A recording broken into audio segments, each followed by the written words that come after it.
Welcome back, everyone. Hope you're having a good day. This is Sheepdog Smokey. You can find me here on Twitter.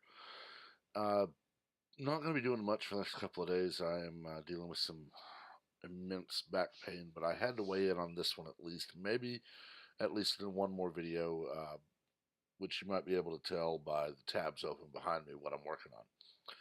But it seems the Delaware House has passed a bill to give the state's Electoral College votes to the popular vote winner. Now, if you look at this more, it's not that they're giving the Delaware EC votes to whoever wins the Delaware popular vote. They're saying that Delaware will obey the will of the rest of the country. Now, Delaware has been a blue state for a long time. Delaware is a very small state compared to even states like Tennessee or Ohio, let alone Texas, Alaska, or California.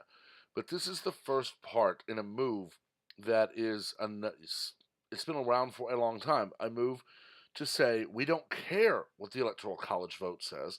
We don't care that the Constitution we swore to uphold and defend says that the Electoral College is how we vote. We don't care what the people say. We care what Los Angeles and New York say. Look at the populations. Look at them. And you will see that Los Angeles alone can outvote several other states, let alone controlling California, New York City as well. This is a move to deny actual representation in the White House. It's a move that's been around for longer than 20 years. It just rears its ugly head every time the Democrats can't get their heads wrapped around the fact that we won't let California and New York control the entire country. The Democrats have tried to impeach every Republican every Republican president since Dwight David Eisenhower. We're going back almost 100 years here, folks. They can't understand that people don't obey them because they're told to obey them. They can't accept the fact that when a New York Democrat says, we're going to raise your taxes, Texas, Oklahoma, Arkansas, Louisiana, Kansas say, no, you're not. We'll vote in people who will outvote you. Or when the entirety of the Democratic National Party for an entire year calls more than half of the country deplorables. When they campaign on stripping away your Second Amendment rights piece by piece. When they call you the most evil, bigoted people on the planet because you won't obey them. They can't accept the fact that when they do that for an entire year almost, we don't vote for them. The Electoral College is established by the Constitution. Very simply, it states that each state will have the same number of electors as they have representation in the United States House of Representatives. Delaware naturally does not have the same representation as California. California has more than Louisiana, and so on and so forth. This is to give you a proportional representation for the White House. If it were pure popular vote, we'd never see a Republican president again. Because states like California and others, like we saw in Chicago with their motor voter laws and refusing to enforce immigration law, all of a sudden we have illegals with a driver's license that says they're registered to vote. This right here is why California will stay blue until it just crashes and burns. It's why New York will stay blue until it is in such horrible state that the people living there realize and finally accept that it is Andrew Cuomo who did it to them, that it is Bill de Blasio who did it to New York City, that it is Gavin Newsom who did it to California. And they finally wake up, smell the coffee, and kick the idiots out. You look back just over 40 years. Ronald Reagan had been the governor of California, and it was the jewel of the country.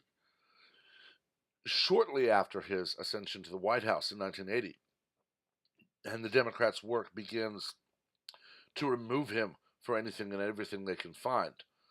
And Colonel Oliver North falls on his sword to prevent others from being ousted when they should not be. And California began a slow decline into blue hell. it began to see Democrats elected more and more and more. Taxes went up, freedoms went down. And now we have a state that openly tells you you may not own a gun. I don't care what the Constitution says.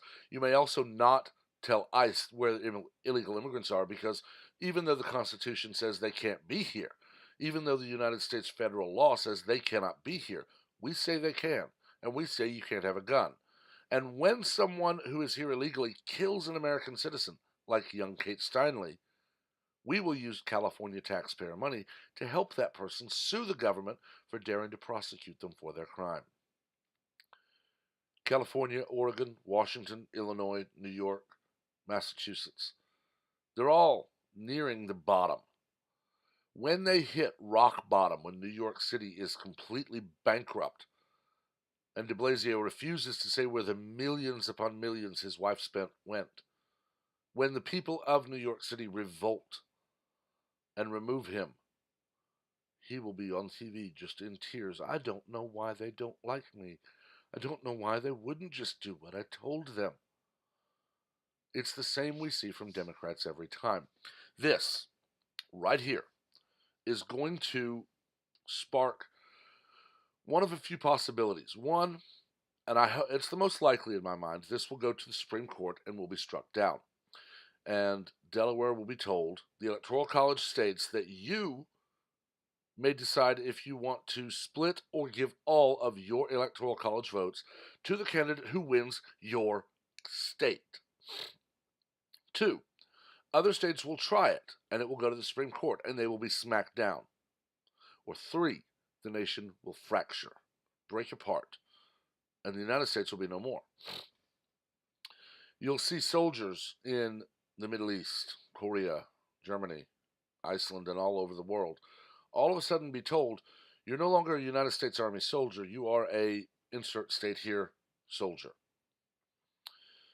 You will see probably at least 10 states formed. Of course, California, Oregon, and Washington will band together. Alaska will be on her own, so will Hawaii. Hawaii may be brought into the California Compact. But Texas, Oklahoma, Arkansas, New Mexico, possibly Colorado and Louisiana, but the South will by and large be one or two states. But as soon as that happens, you know what else you'll see?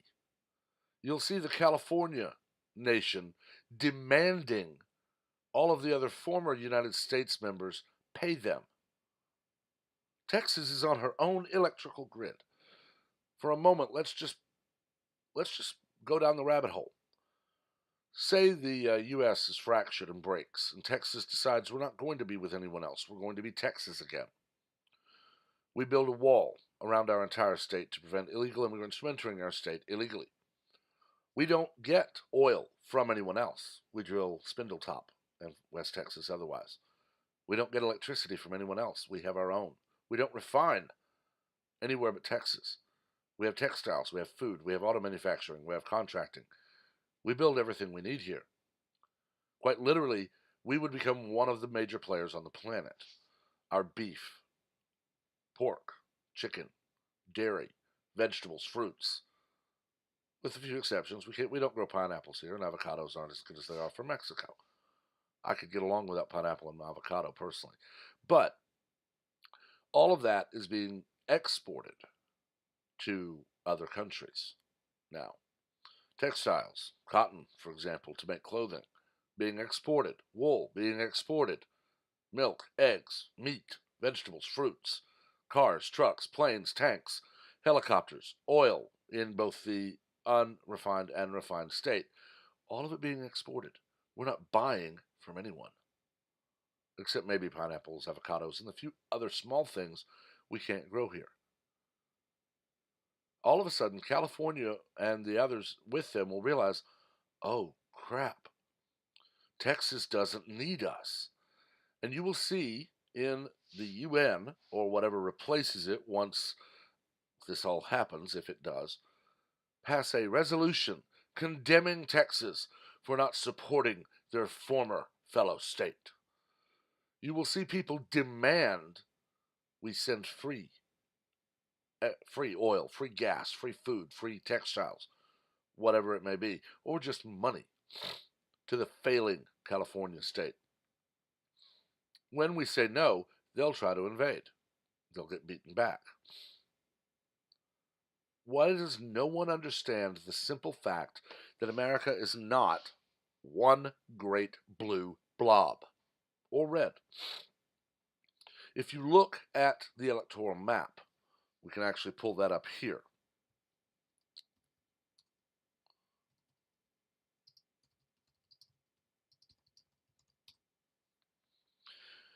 Look at this map. We'll pull it up a little better here.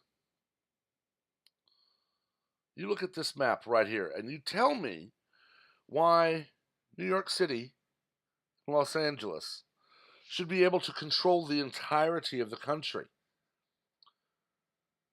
Why should a few strongholds of liberal thought be allowed to override what in this map shows to be better than 90% of the country? And the first thing that ever comes up when I ask this is, well, those counties only won by about 1 or 2%. There's a lot of blue there. No, there's not. You can even look at the red counties in California, and you can tell me, I'm going to zoom in a little bit more here. You can even look at the red counties in California, and I can tell you those are solidly red. Just like the blue counties in Texas are solidly blue. The problem is you have Sacramento, you have Los Angeles, San Diego, and you have the other blue enclaves where they've imported students for UCLA, UCSD, all of these other colleges, and the students decide to stay because they don't want to go back to the red hell they hated growing up because it didn't have all their socialist and liberal tendencies. But you go north and you look at those red counties in California, and they're predominantly agricultural. You find a lot of farmers, a lot of ranchers, a lot of auto mechanics, a lot of people doing the same thing that happens in all those red counties in Texas. There's only one county in Texas that I think actually may be about pretty evenly purple, and that would be Austin, where Travis County. Because there are a lot of students in Austin that their vote goes to another county. I know of at least 2 in Austin right now whose votes go to Tarrant or Dallas County because that's their official residence while they attend the University of Texas at Austin. Crying out loud. Hope maybe very soon my vote will not be going to where I am residing if I can get it started soon enough. I may be residing at Texas A&M studying, but because I haven't been there 6 months, my vote would go back to my home county. And then 2 years later, I would be a resident. But that's a very minimal population difference. Los Angeles, they don't care. They let anybody vote that wants to vote. Citizen, illegally or not. Illegally here, not legally here, but not a citizen. Student whose vote should go back to Connecticut. They don't care. They just want enough votes to be able to say, no, we won. Don't even question it. They are the party of, you have to accept the results of the election no matter what, but we never do. Hillary Clinton is literally on record from 2016. Anyone who does not accept the results of the election is a threat to democracy. One, Hillary, we're not a democracy. We are a representative republic, a constitutional representative republic, not a democracy. Get it right. For crying out loud, you used to have a law degree that was worth something. But that's every 4 years, every 2 years, basically. If you don't accept the election results, you're an evil bigot who's a danger to the world. But every time they lose, they refuse to accept the results of the election. Hillary still won't give up that she's really president. I'm waiting to see her show up in D.C. and demand that Trump be arrested and she be given her rightful office. The woman is insane. She's sick. Just like Biden, just like Warren, Sanders, and the rest of them. They can't spend $25 billion on a wall that will stop human trafficking, drug trafficking, illegal immigration, and so much more. But they say it's no problem to spend $120 trillion on the Green New Deal, and they're horrible socialist ideals of education for all, healthcare for all, childcare for all, income for all, housing for all, cars for all. Where's it going to stop? Lamborghinis for all? The insanity has to stop, and it has to stop now. If it doesn't, we will be looking at a world where you're going to see entire nations fracture and just be gone. The United States, this experiment with a constitutional republic for 240 plus years, may end this next year. We already have Americans wearing masks and assaulting people for the crime of disagreeing. Orwell warned us about that almost 100 years ago. We're very close, we're 80 years ago roughly. He warned us about it. We saw the offense of thought crime in his book. And we're starting to see something like that now, where bakers are not allowed to enjoy their freedom of religion without going to court and spending hundreds of thousands of dollars. But other people are now allowed to enjoy rights that do not apply to the entirety of the country. And no one is allowed to do a thing about it. We're in the darkest days, and we have two choices. Turn back, return to the ideals that made this country great. That I don't care if you're black, brown, white, polka dot, gay, straight, I don't care. You have the rights everyone else has. Those are enumerated in the Constitution and the Bill of Rights. No one else has a right that someone doesn't. Those are called privileges, and they always will be. The right to keep and bear arms, free religion, freedom of press, assembly, petition for redress of grievances, protection against unreasonable search and seizure, no quartering in your home. All of these things are rights that apply to the entirety of the country's citizens, not to anyone else. We should not have rights that do not apply to everyone. If there is a right to get married, then when my fiance told me, I'm sorry, I don't think I'm ready, did she deny me a right? How long until we see someone actually sue who they propose to because that person saying no denied their right? It's a slippery slope, folks. Just like you've seen me talk about with Second Amendment. If you ban AR-15s, when that doesn't work, they ban all semi-automatics. Then they ban high-powered rifles, then shotguns. Then just give them all up, people. We have to give them all up. When that doesn't work, put a GPS in your knife. When that doesn't work, okay, fine. We're just going to put the military on the streets, and we're going to shoot anybody who looks suspicious. It's the ultimate end goal of every plan the Democrats put forth on gun control. They put forth common sense gun control. They put forth universal background checks that are actually registration of firearms. They say, just like Obama said in 2012, if you like your doctor, if you like your plan, you can keep it.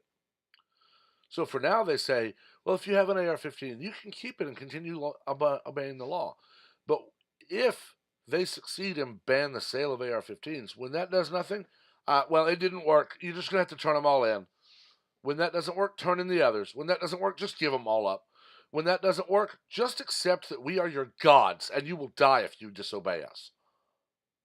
We've already had a man, I believe in Connecticut, it may have been in Delaware, shot and killed by police, serving a warrantless no-knock warrant because a man who had had an argument, verbal only, and lost with the person who was shot, lost the argument. He wasn't happy that this man wouldn't just completely capitulate on every point. So he said, I think he's a danger. He's been threatening me. Cops show up, bust down the door, shoot and kill the man because someone who argued with him and lost a verbal argument said he's a danger. The man knew nothing about it. The cops didn't knock and say, we've had a red flag raised on you, we need to disarm you. The cops busted down the door and shot him because someone lied because they got their feelings hurt. And we still have idiots in Congress wanting these laws. This is the first step right here. This is the first step to total police state in this country. First, they weaken your vote, then they take it away. Once you have no say in your government, rights begin to fall away. And soon, you're in a gray jumpsuit, marching lockstep with your peers to a job you were told you had to take, from an apartment you were told is the only place you may live. You have to give up your car. You're not allowed to have books they don't like. You will eat what they tell you to eat. All the while, they ride around in luxury vehicles, fly all over the planet, eat steak and lobster, and drink wine at every meal. If you truly support that, you're an idiot. And I really hope that next year we send a resounding message that the idiocy that we're seeing right now is not where this country needs to go. I've talked for long enough, folks, people, though. This is really the longest I've gone because it is one of my soapbox items. As always, make sure leave a like if you like the content. Let me know what you think. Just keep it classy and civil so we can actually debate. And definitely subscribe, hit the notification so you keep up with what's going on. Like I said, you can probably tell from the tabs open behind this. I'm researching something that I've actually written on a couple of times, and I'm thinking maybe I might actually start looking at just history in general as opposed to responding to things. But who knows? I guess we'll have to wait and see what happens next time.